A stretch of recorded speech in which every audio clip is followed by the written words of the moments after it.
It's beginning to become a bit of a fucking headache now. So, Liverpool losing again to Leeds. I'm sure we've already seen it so far.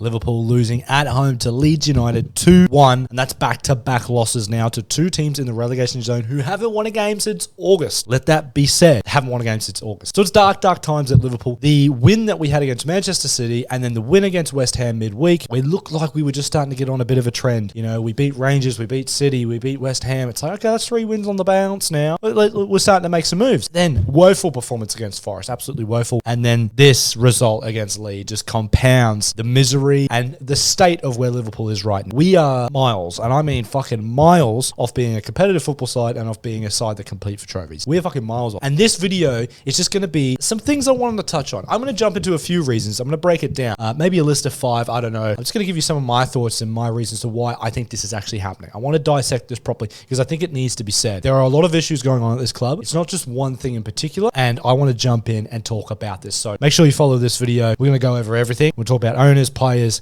even the manager. We're going to jump into it and try to come together with a fucking list of why we've been shit. Why have we been shit? I need to get this out of the way straight up. I think one of the reasons, and one of the biggest reasons, let's be honest, let's call it what it is. I think we've tried to avoid it for a long time, or we didn't want to accept it, myself included, is that Sadio Mane leaving Liverpool. I think that's number one of the biggest reasons to why we haven't been this good this year. That's number one. Why? Why has Sadio Mane leaving Liverpool just revolutionised our shitness? Well, I'll tell you why. So obviously going forward, we don't have that electric pace going forward anymore. Now, Luis Diaz is a fine replacement. He's actually a very good player. I love him. You know, arguably been better than Salah in some spots this year. But the problem, it's not so much going forward. One, Mane was prolific, he was reliable, and he would take a lot of pressure off Salah. So, you know, that dual threat in Mane and Salah, it's so hard because do you double up on one? Do you double up on the other? You don't know.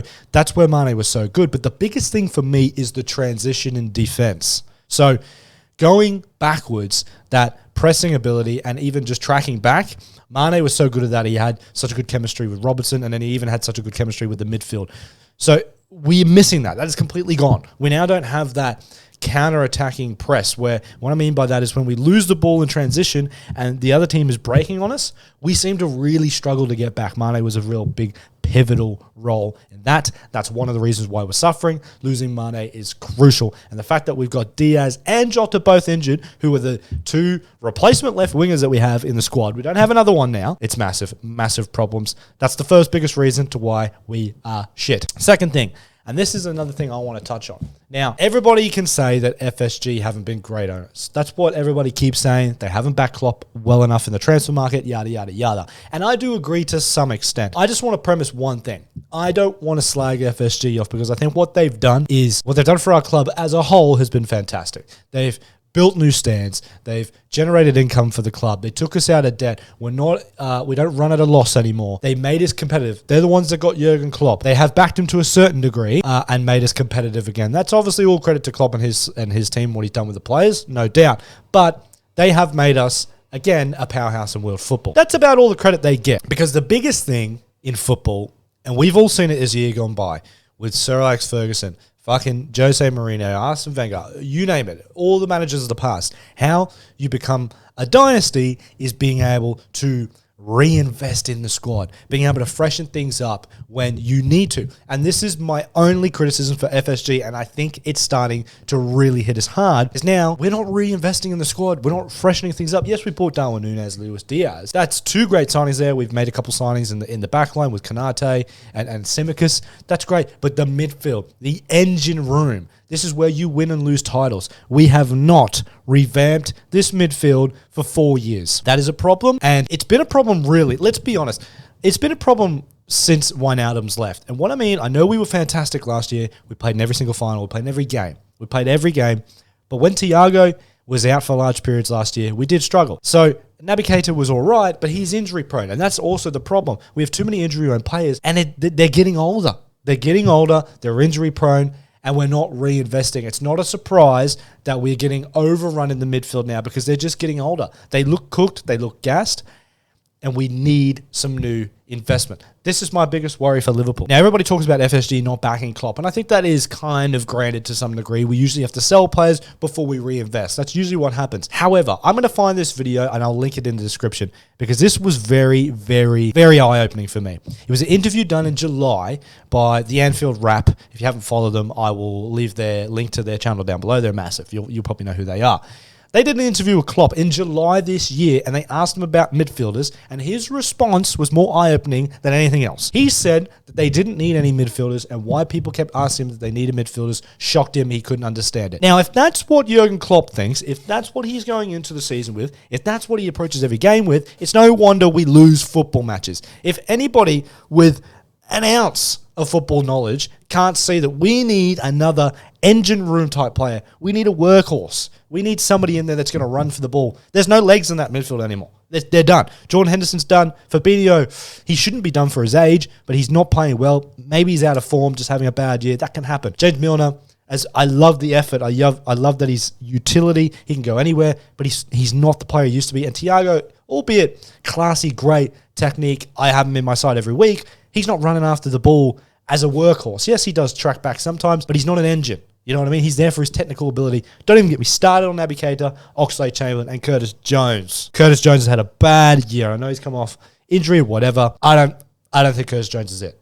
And he shouldn't have to be it. He shouldn't be forced to be this reliant on Curtis Jones. That's what I feel. And if Klopp is coming out saying that stuff, then it doesn't matter what FSG do, because if Klopp thinks his midfield is great with those crop of players, a 37-year-old midfielder, man, come on. Let's wake up now. Come on. And when that is happening, it's no wonder that you can't compete with Manchester City. When you look at the other teams improving, Arsenal have improved.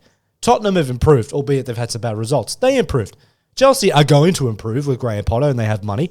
Man United have improved. We haven't improved. We haven't improved. There shouldn't be any surprises. We bought Darwin Núñez, and let's be clear, I think he will be a good player in the future, but right now, he's very raw, and he's rash, and he doesn't take his chances, and that ultimately costs us. I think there was a lot of times in the Leeds game where he could have taken his chance, and he just didn't. And that kind of flows on to my next thing.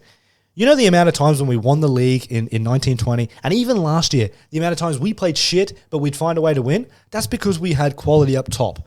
Mane and Salah, they were in red-hot form. They could just drag you over the lines. I've seen so many times over the last 3 or 4 years, Liverpool played dog shit, and they were on the verge of going on a run of just being shit and losing games, and they found ways to win. That is gone. That is absolutely gone. We could have won that game 2-1 and made it ugly, and it would have been fine. You just get the points, you move on. But we can't take our chances at the moment, and it's really starting to hurt us, because if we're being forced to score 3 or 4 goals now. We've almost turned into 17-18 Liverpool. That's what we've turned into. Got to score 4 or 5 because we're going to concede. It's not going to be good. Anyway, guys, I'm getting on a rant, and I'm running the risk of making this a super long video, but I'm just going to wrap this up in a nutshell. Mane leaving was massive, hurt us massively. FSG not backing Klopp continuously and not giving him the money to reinvest and not challenge again. If you don't give him continuous money to challenge again, Klopp's stubbornness, I feel, and over-reliance and trust on certain players that he needs to let go is another thing. And then ultimately, Liverpool's inability to finish off games and then not close it out at the back. I think those 4 reasons are why we are struggling this year. And I'm really worried, and I'm not sure how we're going to turn around. I have no idea. Looking right now, it looks like we're going to have to win the Champions League. It really does. But I don't see that happening. How the fuck are we going to win that? We can't even win a game. We lost to 2 relegation teams. I just have to stress that. 2. They hadn't won games since August. Man, it's dark times. It's dark times, guys. It's dark times. All right, guys, that about wraps it up. I just had to come in and talk about it. It's a bit of a rant, but we're in a dire straits at the moment. It's hard to, like, people are going to probably say, oh, you glory hunters, whatever. Bullshit. I've been a fan since I fucking popped out of the womb. I've dealt with this shit here. I've gone through the Roy Hodgsons. I've gone through the Kenny Dalglish, the Brendan Rodgers, the Roy Evans, the Gerard Houliers, the Rafa Benitez. I've been there for them all. So I ain't hearing any of this. I've been there and watched it, and this is dark times. This is dark times, I'm telling you. So anyway, that about wraps this video up, guys. Hope you enjoyed. Make sure you like, comment, subscribe. Stick around. There'll probably be some more rants because we're probably going to keep losing football games. Take care, guys. Brush your hair.